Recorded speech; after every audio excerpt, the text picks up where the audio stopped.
Welcome back to M K S doctor zone. हम discuss कर रहे थे नाइट्रोजन मेटाबॉलिज्म, जिसमें मेनली हमने डिस्कस करना है अमाइनो एसिड मेटाबॉलिज्म। इस वीडियो में हम डिस्कस करने जा रहे हैं nitrogen removal from the amino acids, जिसमें मेनली हम दो प्रोसेस डिस्कस करेंगे, transamination and the oxidative deamination. Transamination को डिस्कस करने से पहले हम अमाइनो एसिड के स्ट्रक्चर को थोड़ा सा डिस्कस करते हैं।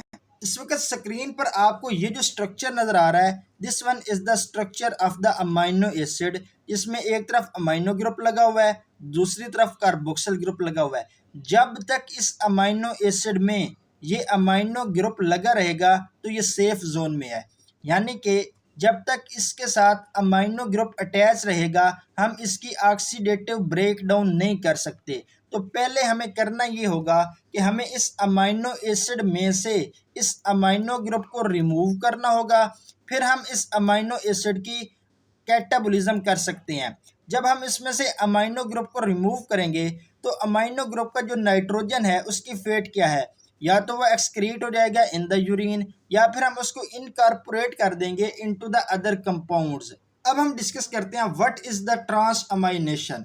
ट्रांस अमाइनेशन क्या है? ये है transfer of the amino group from an amino acid to a keto acid. अगर हम इस फ्लो चार्ट में देखें तो ये एक हमारे पास अमाइनो एसिड है और ये हमारे पास एक कीटो एसिड है। इस अमाइनो एसिड के पास ये एक अमाइनो ग्रुप है जो कि ये ट्रांसफर करेगा इस कीटो एसिड को।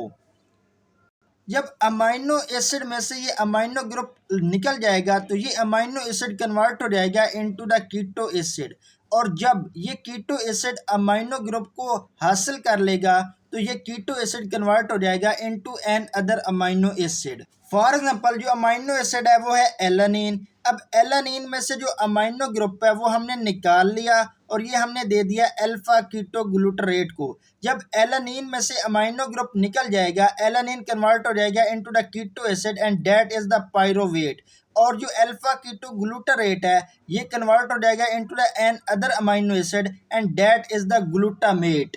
अब हम देखते हैं कि ये जो प्रोडक्ट है पायरोवेट और ग्लूटामेट, इनकी फेट क्या है। इस पायरोवेट को हम यूज करते हैं इन द क्रिब्स साइकिल, और जो ग्लूटामेट है वो यूज्ड होता है in the synthesis of non essential amino acids. ये जो हमने ट्रांस अमाइनेशन का प्रोसेस डिस्कस किया है, इसमें जो एंजाइम यूज होता है उसको हम कहते हैं अमाइनो ट्रांसफेरेज, और ये अमाइनो ट्रांसफेरेज एंजाइम तकरीबन हर सेल के साइटोसोल और माइटोकॉन्ड्रिया में प्रेजेंट होता है।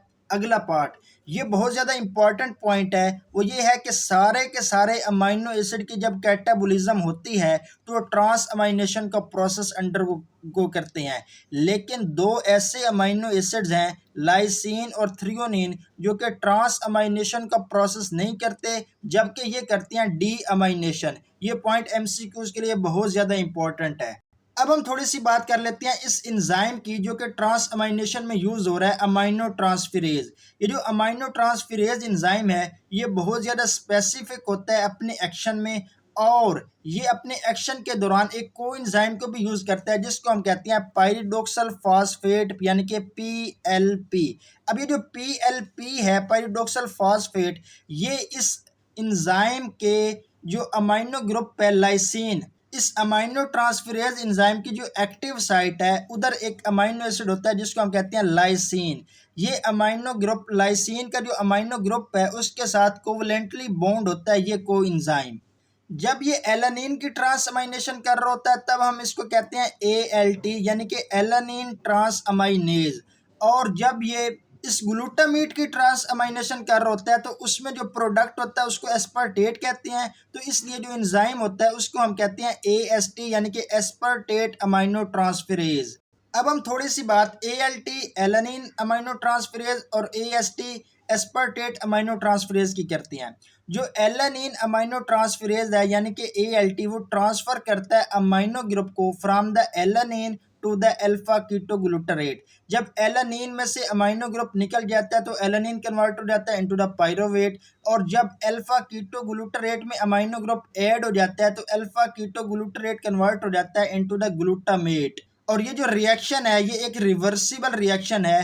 मोस्टली इसकी जो डायरेक्शन होती है वो होती है in the synthesis of glutamate. अब ये जो ग्लूटामेट सिंथेसिस हुआ है ये हम यूज करते हैं as a collector of nitrogen from the amino acids. अब हम थोड़ी सी अगर बात करें एस्पार्टेट अमाइनो ट्रांसफरेज की, तो ये ट्रांसफर करता है अमाइनो ग्रुप को from glutamate to the oxaloacetate. जब ग्लूटामेट में से अमाइनो ग्रुप निकलता है तो ग्लूटामेट कन्वर्ट हो जाता है इनटू द अल्फा कीटोग्लूटारेट, और जब ऑक्सैलो एसीटेट में अमाइनो ग्रुप ऐड होता है तो ये कन्वर्ट हो जाता है इनटू द एस्पार्टेट।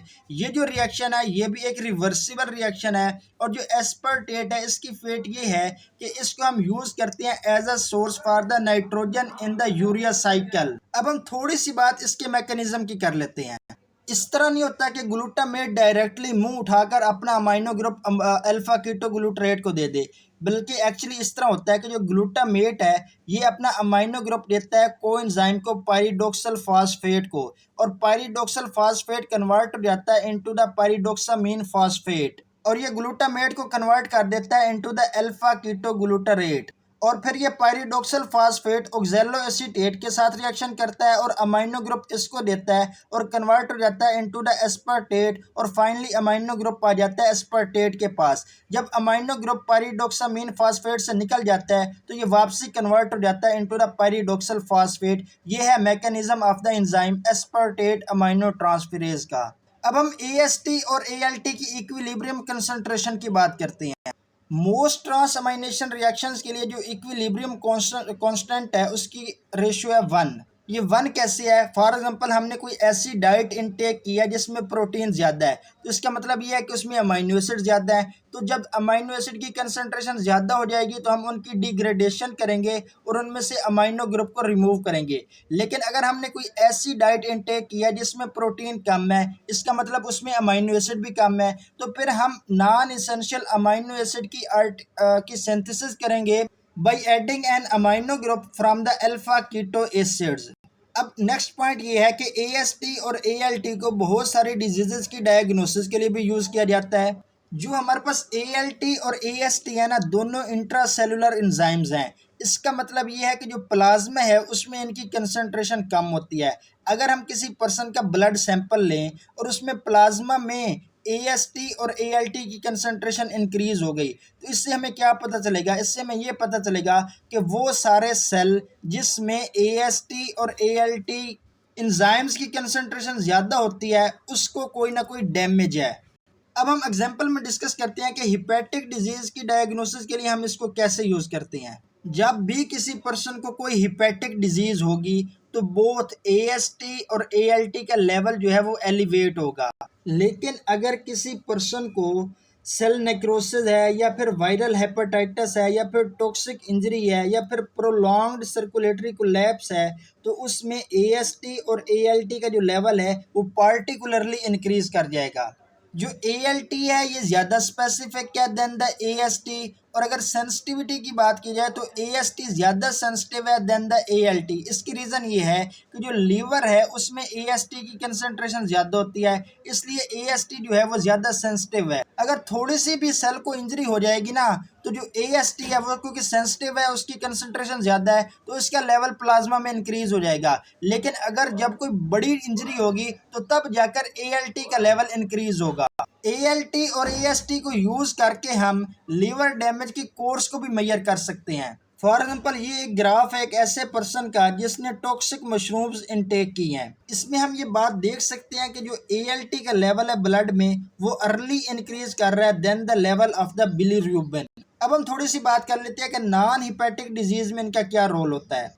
एएसटी और एएलटी का लेवल नॉन हिपैटिक डिजीजेज यानी कि कार्डियक और स्केलेटल मसल के डैमेज में भी इंक्रीज होता है। जब मसल का डैमेज होता है या मसल की कोई ना कोई डिजीज होती है तो उसमें एएसटी और एएलटी के लेवल इंक्रीज होने के साथ साथ क्रिएटिन काइनेज, लैक्टेट डिहाइड्रोजिनेज और मायोग्लोबिन इनका लेवल भी इंक्रीज हो जाता है। लेकिन ब्लड यूरिया में नाइट्रोजन का लेवल, बिलीरुबिन का लेवल, गैमा ग्लूटामाइल ट्रांसफरेज का लेवल और अल्कलीन फॉस्फेट का लेवल जो है वो नॉर्मल रहता है। और जब किसी पर्सन को कोई बोन की डिजीज़ होगी तो जो हमारे पास ALP होता है यानी कि अल्कलीन फॉस्फेटेज का जो लेवल है वो बहुत ज़्यादा इंक्रीज कर जाएगा then the level of the AST, ALT and the gamma glutamyl transferase. This was all about the transamination. बहुत सारे स्टूडेंट्स नोट्स पूछ रहे होते हैं तो ये मैंने नोट्स भी शेयर कर दिया, आप इसका स्क्रीनशॉट ले लें। अगर किसी बात की समझ नहीं आई तो कमेंट बॉक्स में ज़रूर पूछें। Thanks for watching. अल्लाह हाफिज़।